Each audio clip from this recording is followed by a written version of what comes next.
Everyone talking about Cherry Smoke by Tom Ford. This just came out in 2023. The notes in it are dark cherry, saffron, osmanthus, and smoky woods. I would say that the name is very misleading, as is the smoky woods part. This is not smoky in the traditional sense of it being one of those like burning type of smoke or burnt around the edges or just the typical things that would kind of think of a fragrance being smoky. It's much more just like dark and leathery. And the way that it is smoky to me, I would compare it to the idea of like being in like some exclusive country club place where a bunch of people smoked fancy cigars earlier that day, and then there's just kind of that haze in the room. Not that I've been in that situation, but I can imagine. Rather than it being like, oh, this is a smoky scent, much more of like a fancy leather and tobacco-y type of richness. And I think that it's done in an intriguing way, though. I love smoky scents, so I would have really liked for this to be like cherry on fire or something like that. But a lot of people don't like smoky scents, and in that sense, don't be too scared off of it if you don't like smoky scents, I would say. The saffron is like, yeah, fancy leather with like a saffron-ish type of kick, and then some darkness that there's no tobacco note in here, but just it gives me that kind of vibe. Yeah, and for the cherry fades very quickly for it being in the name, like cherry scent, and it sticks around more in the form of like a cherry pipe tobacco type of vibe, and not at all something that's like really strong cherry. And this is more of like a black cherry, like sour cherry, and not like sweet cherry. And I'll compare it to electric cherry in a second. That one's much more sweet.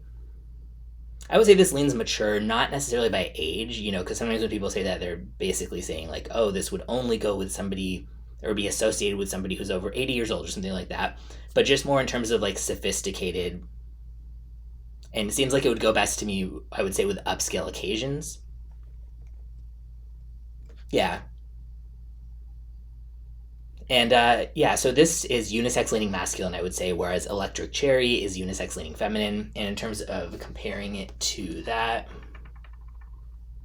they're very different. Yeah, I mean, if they weren't released at the same time under the same fragrance house, I don't think people would be, there'd be no comparison really, in my opinion. I think that cherry smoke smells way more high quality than electric cherry. And I don't dislike electric cherry by any means. Like, I think it smells perfectly decent. I wouldn't mind smelling it on someone, but it smells to me like it should cost less than $100, not close to $400. And I'm not saying this one isn't overpriced too, but it does smell expensive. I will say that. Not something I would personally wear, but I think it's really well done. And I think if you like the idea of like a rich sort of like cherry tobacco leathery type of scent, then it's absolutely worth trying. It's expensive to even sample, though. I think the cheapest you can get is like a little quarter mil, which is a quarter, like one of these things filled up only 25% of the way for like $6 just for that size. And yeah, and $240 for a 30 mil, $390 for a 50 mil. I never suggest blind buys anyway, but yeah, especially with anything that pricey, always good to sample first if you can, or if you're buying it from someplace where you can return it if you don't like it. So yeah, nothing really much in common to my nose with electric cherry.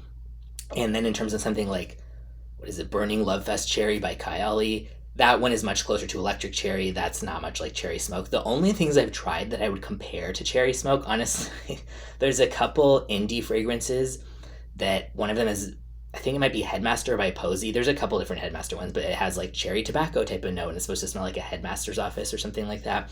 But I really can't think of that many things that would be either niche or designer that I would compare cherry smoke to. So it is kind of unique within those realms, and then at the same time not weird or anything like that. So it's still very wearable, and I think it would come across very well in a kind of, yeah, upscale, nice situation where you want to be suave but have a little bit of an edge too, and not just like too, not boring, but yeah.